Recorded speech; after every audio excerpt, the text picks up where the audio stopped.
এসেছি বাড়িতে, সেখানে এসে দেখি গাছে কি পরিমাণে, রাস্তার ধারের গাছে কি পরিমাণে পেয়ারা হয়েছে। আমি ভাবলাম যে পারি, ওই জন্য আঁকশি, একটা বড় আঁকশি নিয়ে চলে এসেছি পাড়ার জন্য। ওপরে ওপরে কি ভালো পেয়ারা হয়েছে, পুরো এই গাছটা ঝুলে গেছে, ওপর দিকে পেয়ারা হয়ে আছে, ওই ওই ওই দিকে, এই তো এইদিকে পেয়ারা হয়ে আছে, এইদিকে পারবো, কত পেয়ারা হয়ে আছে। এতগুলো পেয়ারা পেয়েছি, এই দেখ গাছটা থেকে এতগুলো পেয়ারা পেয়েছি। এই পুকুরের জলে ধুইবো। বাবু নামবি না, প্রচুর স্লিপ। আগেই ছোটবেলায় আমি পুকুরে চান করতাম, কিন্তু সাঁতার পারতাম না, একবার ডুবে গিয়েছিলাম। ওয়াও, অনেকদিন পরে পুকুরে নামছি। যদি পড়ে যায় পুরো সোজা চলে যাবো ওইদিকে। আর কি বড় পুকুর দেখ, পুরো ভরে গেছে। কাল যেহেতু সারাদিন বৃষ্টি হয়েছিল, তার জন্য একটু বৃষ্টিটা কমতে আমি, বোন আর বাপি মিলে গিয়েছিলাম মোহিনীকুঞ্জ পার্কে। সেখানে গিয়ে দেখি পার্কটা বন্ধ, বৃষ্টির কারণে পার্কটা বন্ধ ছিল কালকে, নয়তো কিছুক্ষণ আগে পর্যন্ত খোলা ছিল। তো যেতে দেখি বন্ধ, কি করা যাবে। বাপিও তো খুব মনটা খারাপ ছিল যে আমি এলাম আর বন্ধ হয়ে গেল পার্কটা, ভিতরটা ঢুকতে পারছিলাম না। তো ওই জন্য ভাবলাম যে চল আমি অন্য পার্কে যাব। তার আগে আমার বোন ফটো তুলে নিচ্ছিল আর আমি একটু ভিডিও করছিলাম।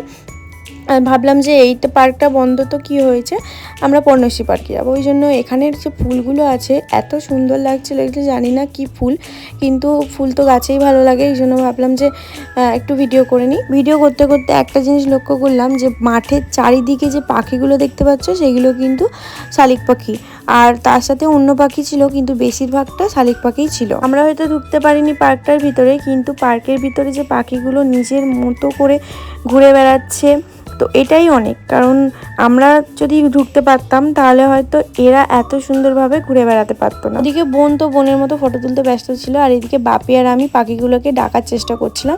আর বাপি আমাকে বলছিল মা যদি খাবার আনতাম পাখিগুলোর জন্য তাহলে নিশ্চয়ই আসতো। এবার বোন আর আমি এত হাসছিলাম কি একটা কথা নিয়ে, তো আমি তো হেসে পাগল হয়ে যাচ্ছিলাম। আর তার মধ্যে ওকে দেখে তো বেশি হাসি পাচ্ছিল, ও আমার দিকে এমনভাবে তাকিয়েছিল, আমার বোন আর কি।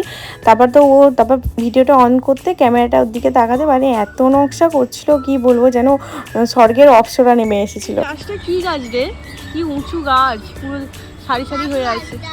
হ্যাঁ, এটা ডাব গাছ না, না এটা তাল গাছ না, এটা কোনো কিছু একটা গাছ হবে। মোহিনীকুঞ্জ পার্কটা বন্ধ থাকার কারণে তো চলে গিয়েছিলাম পর্ণশ্রী পার্কে।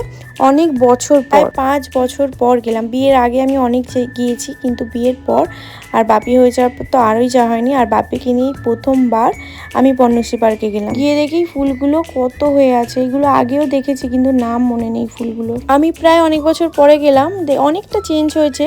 এখানে প্লেন বসার জায়গা ছিল, কিন্তু সেখানে ব্যায়ামের অনেক রকমের ইউনিক জিনিস রেখেছে, যেগুলো মানে যারা হাঁটাচলা করে বা শরীর মেনটেনের জন্য এইগুলো করা অবশ্যই তাদের স্বাস্থ্যের পক্ষে অনেক ভালো।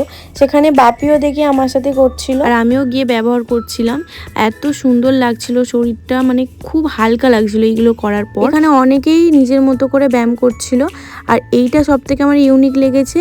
আমার কাছে তো এটাই ইউনিক, কারণ আমি এরকম কখনো ব্যবহার করিনি, প্রথমবার। আর আমার কোমর থেকে পা পর্যন্ত যেহেতু মাঝে মাঝে ব্যথা হয়, এইটা করে না খুব আরাম পাচ্ছিলাম। বাপি ওইদিকে চড়ছিল স্লিপ, ও প্রথম ভয় পাচ্ছিল, তারপর 2-3 বার চড়তে এখন নিজেই উঠে নিজেই চড়ছিল। আর তার সাথে আর একটা ফ্রেন্ড ছিল ওর, ও আর কি চড়ছিল, তো সাহসটা তার জন্য পেয়েছে। আর ও তো এইগুলো চড়তে পারে না বা কোথাও বেরোতে পারে না, আর খুব আনন্দও করছিল। আমার খুব ভালো লাগছিল যে অনেক দিন পর ও একটু আনন্দ করে একটু স্লিপ চড়ছে, নিজের মতো করে ঘুরে বেড়াচ্ছে। সাইকেলটা চড়তে হবে না, এটা বড়দের সাইকেল, তুমি কেন চড়বে? আমি যখন জিমে ভর্তি হয়েছিলাম, রাম আবার পার্ক থেকে বার হয়ে বোনের আর বাপির খিদে পেয়ে গেছিল, আর সেখানে গিয়ে দেখি অনেক রকমের চিকেনের আইটেম ছিল, কিন্তু ফিশের কিছু ছিল না, ওই জন্য চিকেনেরই নিয়েছি। আর এখানে বাপি নিয়েছিল KFC চিকেন, আর চিকেনের একটা কি নিয়েছিল ভুলে গিয়েছি নামটা। আর এখানে ফ্রাই মোমো নিয়েছিলাম বোন আর আমি। বোন খেয়ে নিচ্ছিল মরমরিয়ে, কিন্তু আমি খেতে পারিনি, আমি পার্সেল নিয়ে চলে এসেছি। চলো আজকের মতো ভিডিওটা এখানেই স্টপ করছি।